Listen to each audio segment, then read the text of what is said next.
Qual o tempo de duração de um processo na Lei Maria da Penha? Sejam bem-vindos ao canal Lei Maria da Penha em Foco. Sou Júlio Konkovski e no vídeo de hoje trago essa questão. Quanto tempo dura um processo na Lei Maria da Penha? Então, essa é uma pergunta de R$1 milhão. Na verdade, não existe uma resposta pronta. No âmbito da Lei Maria da Penha, o que nós sabemos é que existe prazo fixo e determinado em favor da mulher vítima. Nós temos o prazo de 48 horas para o juiz conceder ou não as protetivas e prazo indeterminado das protetivas. Ou seja, para a mulher, até em 48 horas, o juiz deve deliberar se concede ou não as protetivas. E essas protetivas, uma vez deferidas, elas vigem por prazo indeterminado. Isso significa que não há prazo algum para a revogação ou não das medidas protetivas.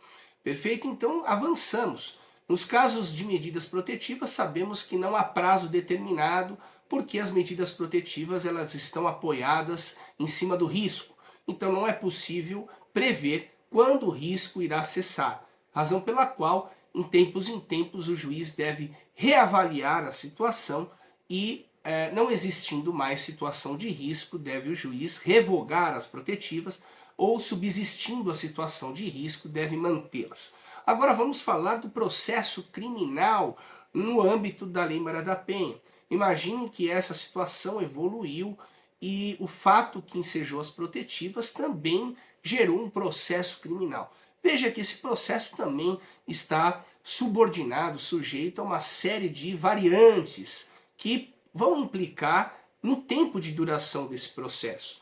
O processo ele não tem um prazo determinado, depende de vários fatores, depende muitas vezes da contingência daquela vara judicial por onde aquele processo tramita. Há varas judiciais que reúnem, acumulam diversas matérias, e isso tende a protelar o processo. Há situações em que um inquérito policial foi demorado porque ficou de se intimar da vítima, o acusado, o averiguado, ou também testemunhas, ou esse inquérito, essa investigação demorou porque estava na pendência de uma perícia. Então todos esses fatores somados, isso irá repercutir no tempo de duração de um processo.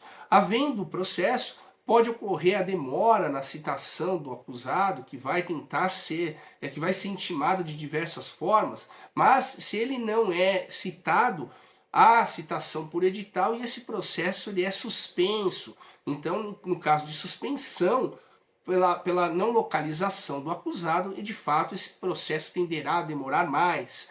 Há situações em que a audiência é redesignada por diversos motivos, seja por falta da vítima, por ausência de testemunhas, por outros requerimentos, enfim, isso também tende a demorar. O que eu quero dizer é que não há uma resposta pronta, não existe um prazo fixo e determinado para um processo. Hoje, por exemplo, nós estamos em junho de 2024 e tem processos no escritório em que a audiência está agendada para março de 2026, veja como isso pode demorar. Há outros processos em que são mais rápidos, a depender da comarca, da vara judicial e de todas essas variantes que eu acabei de mencionar, perfeito? Mas uma coisa é certa, um processo bem feito depende de uma defesa especializada e contundente, perfeito? Então, se esse vídeo fez sentido para você, dê o seu like, compartilhe ele, se inscreva também no nosso canal, isso é muito importante.